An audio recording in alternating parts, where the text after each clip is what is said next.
As I've followed the money, I've learned that almost everything I once believed about money is simply not true.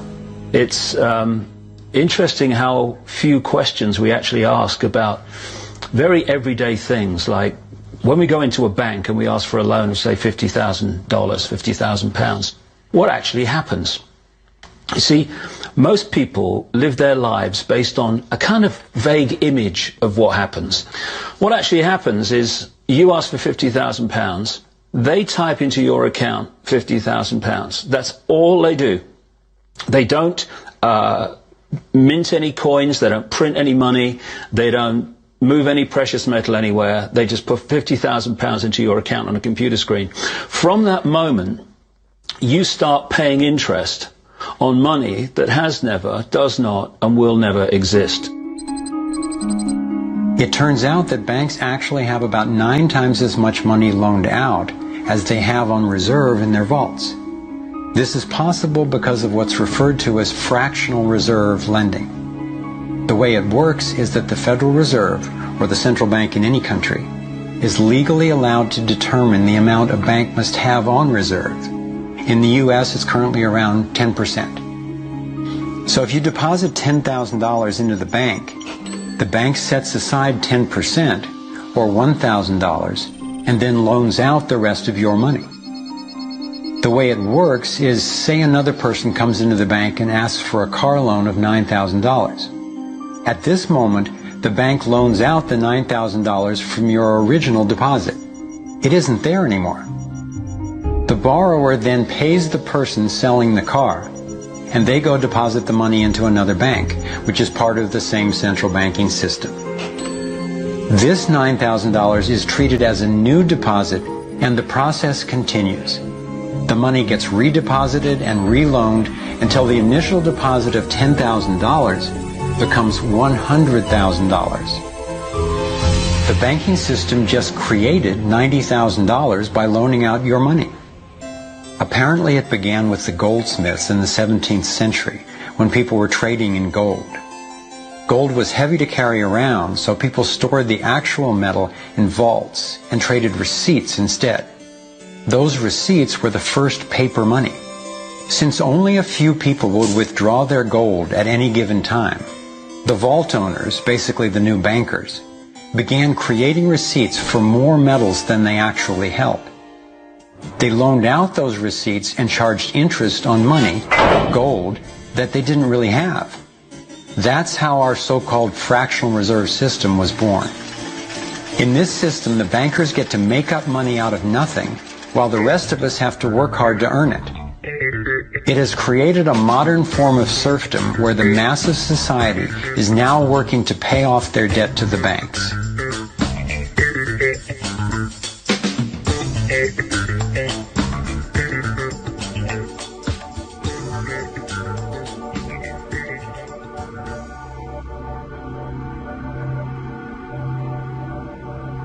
Under this fractional reserve scheme, we inevitably become debt slaves to a ruling class of financial elite, not because they are better or smarter than anyone else, but because they have rigged the system to benefit themselves at the expense of most people on the planet. Catherine Austin Fitts is an expert on this issue. She was an Assistant Secretary of Housing and Urban Development under President George Bush Sr., and then an advisor to the Clinton administration. Let's set up a game of Monopoly and you want to buy Park Place. What I can continually do is just print money, give myself more money, lower the value of your money by printing more. No matter how hardworking you are or how successful you are, I can always end up buying you for free. So how come if you or I make up money it's called counterfeiting, but if the banks do it, it's increasing the money supply? How did the banks get this power?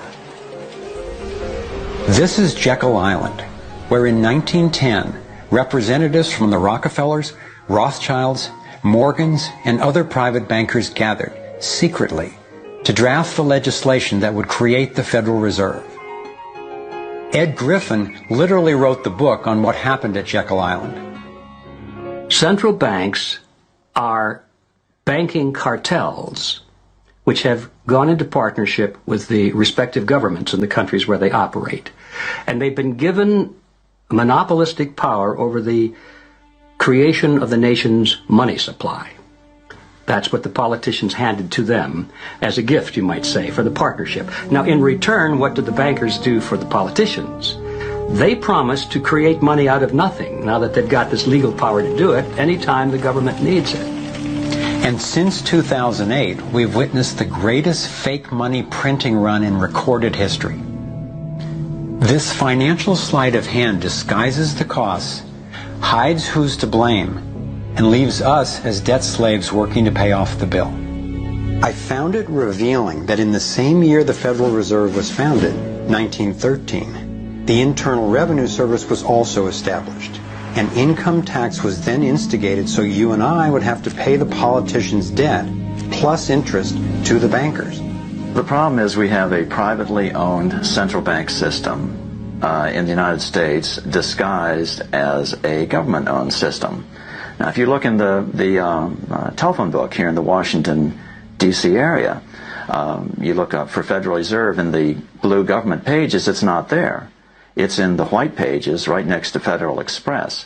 It's a privately owned central bank. What is the proper relationship, what should be the proper relationship between a chairman of the Fed and a president of the United States?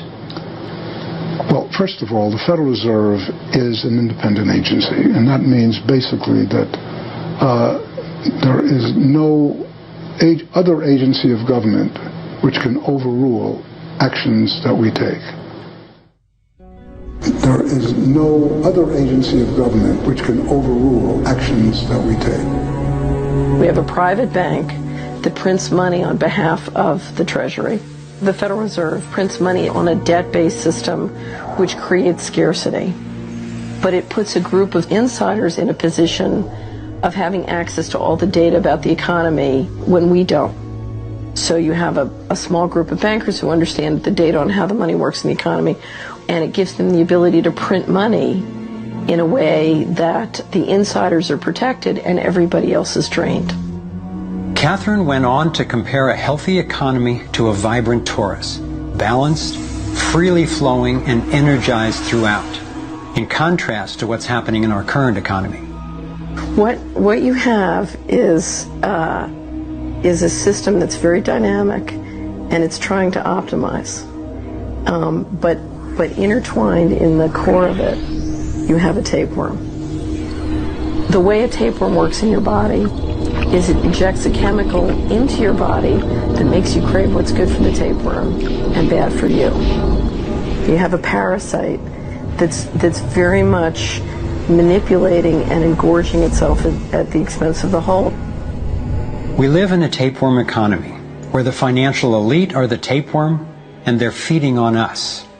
And they don't like it when people blow their cover. After Catherine began exposing government corruption at the highest levels, the FBI raided her company and seized its assets. She was dragged through the courts for 10 years before being found innocent.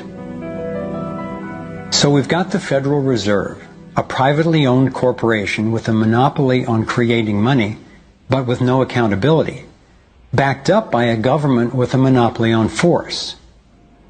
The country got sold on the Fed as an institution that would help stabilize the economy and remain independent of politics.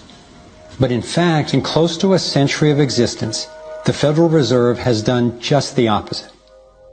Since they took charge, we've been robbed through inflation, and the purchasing power of the dollar has declined more than 96%. And the wealth gap makes it clear most of the money is going to a very few.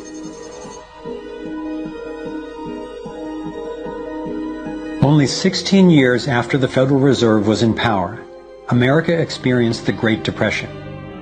My research revealed that before the big crash in 1929, the elite bankers pulled their money out of the stock market. After the crash, they used that money to buy up cheap stocks and smaller failing banks for pennies on the dollar. Among the bankers who consolidated their wealth this way were the Rothschilds, Rockefellers, and Morgans. A similar scenario played out in the 2008 financial collapse, with the same bankers benefiting.